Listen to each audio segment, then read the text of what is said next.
தரமான மணம் நிறைந்த சுவை மிகுந்த சாம்பார் பொடி.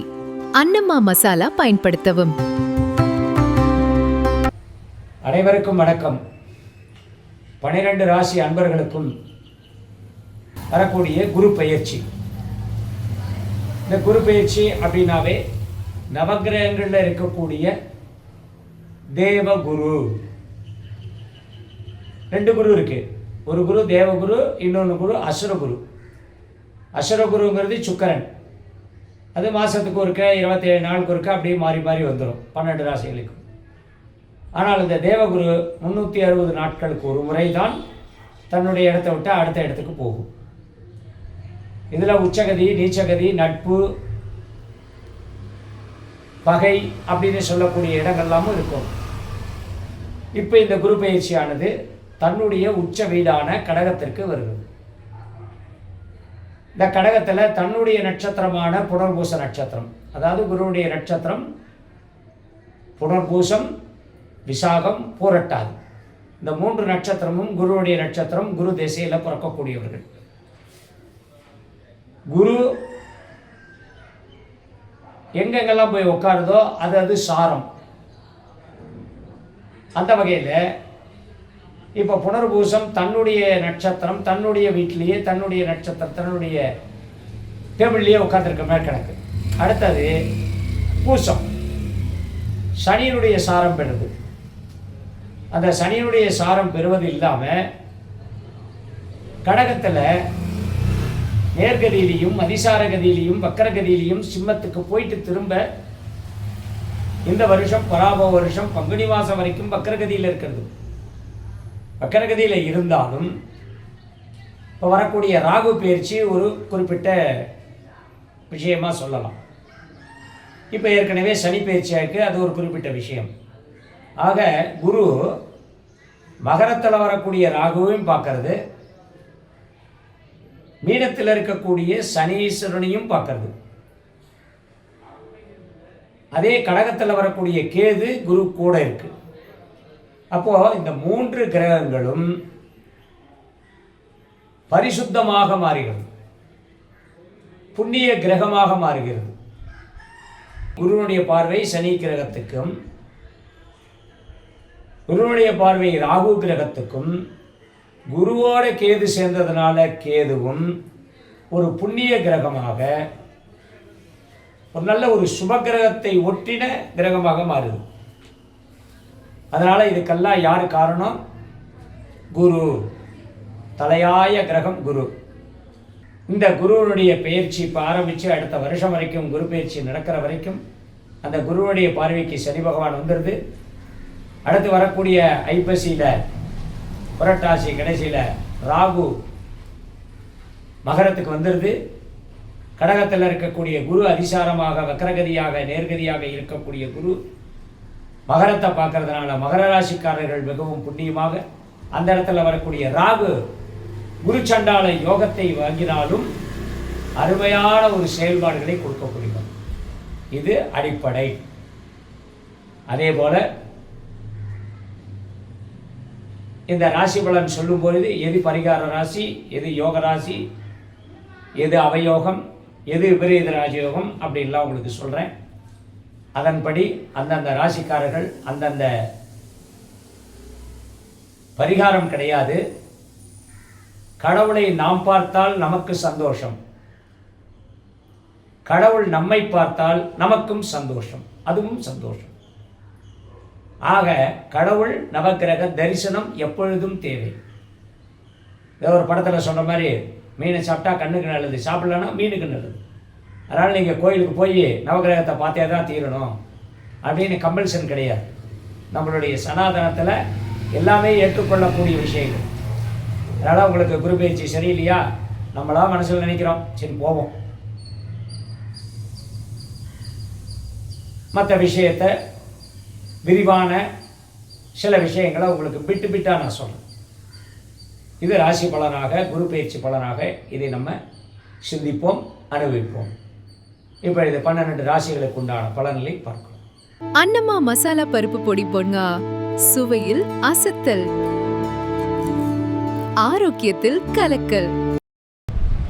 அன்புக்கு அன்பான ரிஷபராசி அன்பர்களே, கிருத்திகை, ரோகிணி, மிருகசீரிஷம் நட்சத்திரம். நான் பல தடவை சொல்லியிருக்கேன். இதில் கிருத்திகையும் ஒரு தொங்கல் நட்சத்திரம், மிருகசீரிஷமும் ஒரு தொங்கல் நட்சத்திரம். இதில் ரோகிணிங்கிறது தான் முழு பூர்வ நட்சத்திரம். ரோகிணி தான். அப்போ இந்த ராசிக்கு முழு பலனை அனுபவிக்கக்கூடிய ஒரு நாள்னா ரோகிணி நட்சத்திரக்காரர்கள். அது சந்திரன் நட்சத்திரம், சந்திரன் உச்ச நட்சத்திரம். மூல திரிகோணம்னு இருக்கு ஒரு கிரகத்துக்கும். இப்போ சந்திரனுக்கு மூல திரிகோணம் ரிஷபம், சூரியனுக்கு மூல திரிகோணம் அப்படின்னு சொல்லக்கூடியது சிம்மம், சனி பகவானுக்கு மூல திரிகோணங்கிறது கும்பம், செவ்வாய்க்கு மூல திரிகோணங்கிறது விருச்சிகம், புதனுக்கு மூல திரிகோணங்கிறது கன்னி, குருவுக்கு மூல திரிகோணம் மீனம், சுக்கிரனுக்கு மூல திரிகோணம் துலாம். இதெல்லாம் என்ன அப்படின்னா அவங்களுக்கு உச்சபட்ச பலனை, அதாவது உச்சபட்ச அதிகாரத்தோடு இருக்கக்கூடிய அந்த இடம் இந்த கிரகங்கள் தான். அதனால அதுக்கு மேலே உச்சம் நீச்சம் அப்படிங்கிறது இருக்கு. இப்போ சொல்லலாம் சந்திரன் மூல திருகோணமாக இருந்தாலும் அது உச்ச வீடு. இப்போ குருவுக்கு உச்ச வீடு கடகம். அந்த கடகத்தில் தான் இப்போ பெயர்ச்சியாரா. அது தன்னுடைய நட்சத்திரம் புனர்பூசம் 4ஆம் பாதம் வரைக்கும் அவருடைய நட்சத்திரம், அவருடைய சொந்த உச்ச வீடு, அவருடைய பார்வை ரிஷபராசிக்கு, தன்னுடைய வீட்டுக்கு ரிஷபம், மிதுனம், கடகம், சிம்மம், கன்னி. அப்போ உங்களுடைய ராசிக்கு 5ஆம் இடத்தை, அந்த 5ஆம் இடமானது கன்னி.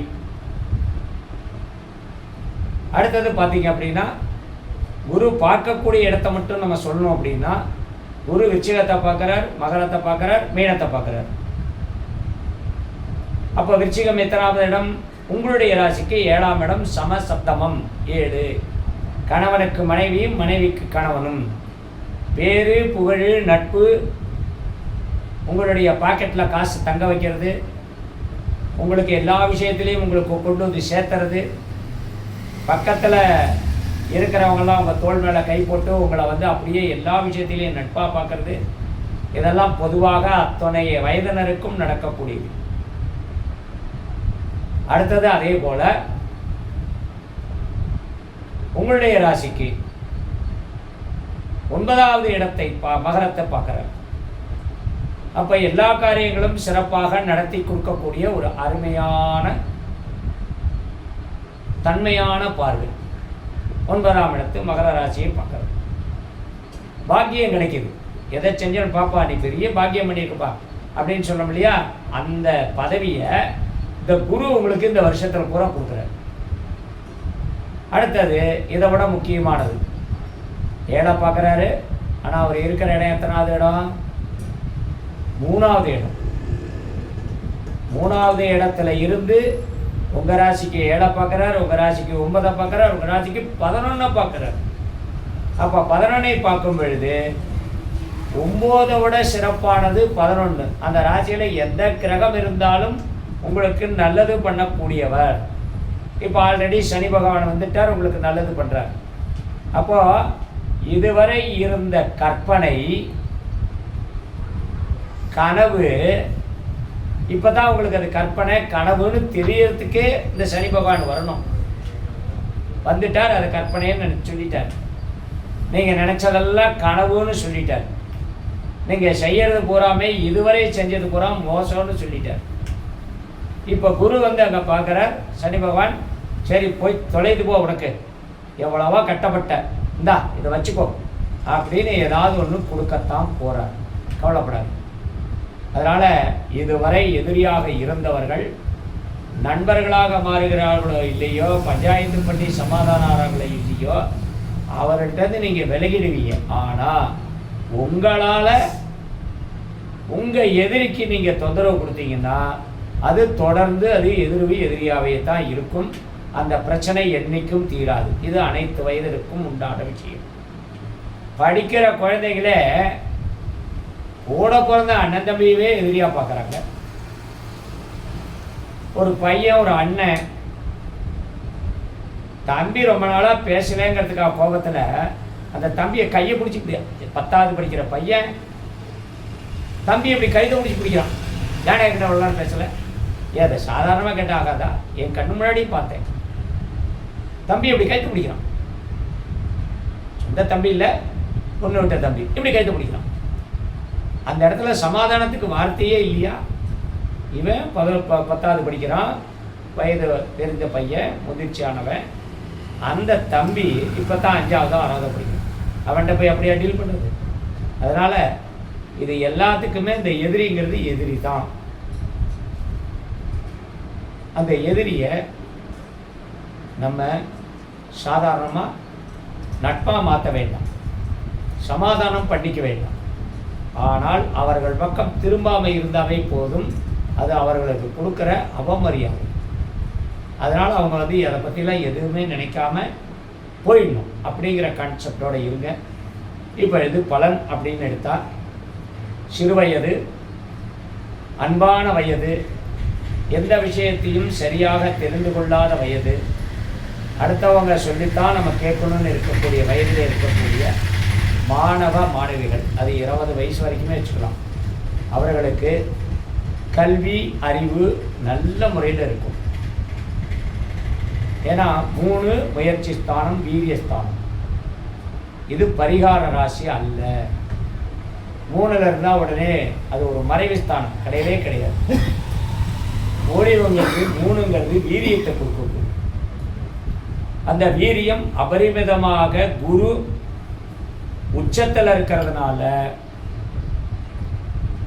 இந்த பழைய சினிமா நடிகர் மாதிரி ஓவர் ஆக்ட் பண்ணக்கூடியவர். உங்களுக்கு ஒன்று சொன்னால் அதுலேருந்து 9 விஷயத்தை எடுக்கக்கூடியவர். அதனால் அதில் கொஞ்சம் மட்டுப்படணும். பண விஷயத்தில் இதுவரை இருந்து வந்த தொந்தரவு இருக்காது. குழந்தைகளுடைய படிப்பு செலவுக்கு நிறையா பணம் கிடைக்கும். 20 வயதிலிருந்து 32 வயது வரை இருக்கக்கூடிய ஆண் பெண்களுக்கு திருமணம் அருமையாக எங்கெங்கே இருந்தெல்லாமோ வரன் வரும். எப்படி இல்லாமோ நீங்கள் கண்டிஷன் போடுவீங்க. யார் மூலமாகவோ திருமணத்துக்கு உண்டான வாய்ப்புகள் நல்ல முறையில் இருக்கும்.